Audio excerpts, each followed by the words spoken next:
La négociation n'a plus de secret pour lui. Né en Belgique dans les années 1960, Alain Lempereur, chercheur universitaire, aime voyager et aller à la rencontre des gens. Après un passage aux États-Unis, il arrive en France en 1995 et pose ses valises à l'ESSEC où il enseigne la négociation et la médiation. Il aime aussi l'écriture, méthode de négociation, son ouvrage phare, sorti en 2004, a remporté un franc succès en France comme à l'étranger. Alain Lempereur, master de droit public même plus précisément, master de philosophie, master en Belgique, doctorat en sciences juridiques à Harvard aux États-Unis.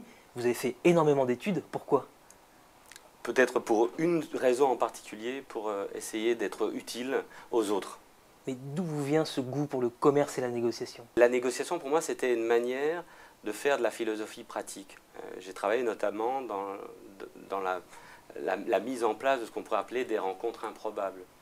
Comment, par exemple, faire en sorte que des communautés en Afrique puissent se retrouver. J'ai joué un peu le rôle, si vous voulez, d'un médiateur, d'un facilitateur, pour que certains responsables de ces pays puissent retrouver une voie pour une meilleure entente. Enseigner, transmettre, c'est quelque chose que vous avez toujours voulu faire? Je pense que depuis que je suis tout jeune, j'ai toujours adoré enseigner, j'ai toujours aimé me retrouver avec des jeunes et des moins jeunes aussi. Vous rêviez de faire quoi quand vous étiez enfant? Ah, si je vous disais tout. Je pense que si je reviens à ce que je voulais faire quand j'avais 6 ans, je rêvais à l'époque, vous voyez, d'être un homme politique, d'être un responsable politique. Et je pense que depuis lors, j'ai essayé de construire un parcours qui puisse être utile à la chose politique. Et vous n'avez pas envie de vous engager un peu plus justement en politique maintenant? Ça pourrait. Oh, il me reste encore. Je me dis que je suis à peu près à la moitié de ma vie aujourd'hui. Donc il me reste une quarantaine d'années, peut-être pour être encore plus utile à la chose publique. Alors, vous êtes passé par des universités belges, américaines. Qu'est-ce qui différencie justement ces universités des universités françaises? Je dirais différence majeure entre le système américain ou le système anglo-saxon d'un côté et le système continental, c'est je pense, on fait confiance aux gens pour qu'ils trouvent eux-mêmes les réponses. Et on leur plaque pas les réponses sur eux. Vous êtes chevalier des palmes académiques. Alors ça fait quoi d'être un membre éminent du monde de l'université?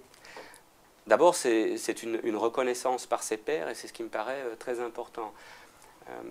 J'ai aujourd'hui une bonne partie de ma carrière en France, exercée en France, et je suis très redevable au pays qui m'a accueilli. Vous avez écrit ou collaboré à de nombreux ouvrages. L'écriture, c'est quelque chose d'important pour vous? L'écriture, pour moi, c'est un moment aussi où on se découvre soi-même et on peut aider les autres à se redécouvrir.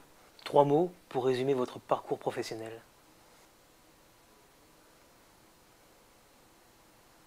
Paix, bonheur pour tous et respect. 3 mots qui vous caractérisent vous? Questionnement, passion et amour. Vous ferez quoi dans 10 ans? Et j'espère que j'aurai approfondi le questionnement qui est le mien depuis toujours, qu'un certain nombre des réponses que j'aurais pu trouver en moi et que j'aurais pu transmettre auront été utiles aux autres, et que par des missions pratiques, j'aurais pu être utile à la construction d'un monde meilleur. Enfin, pour finir, vous aimez beaucoup la musique classique. Votre morceau préféré de Bach? La Passion selon saint Matthieu, ça reste d'une profondeur extraordinaire, mais j'ai appris à ne pas jouer Bach le matin avec mon épouse parce qu'elle ne supporte pas cela. Donc j'ai oublié de parler d'un être qui est extrêmement important pour moi, c'est ma femme Michel. Si je suis ce que je suis, c'est aussi grâce à elle. Pour en revenir à Bach, vous pouvez en redonner un extrait?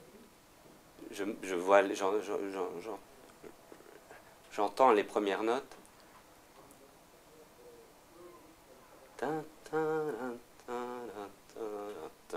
Mais je n'ai pas une voix suffisamment belle pour oser fredonner Bach.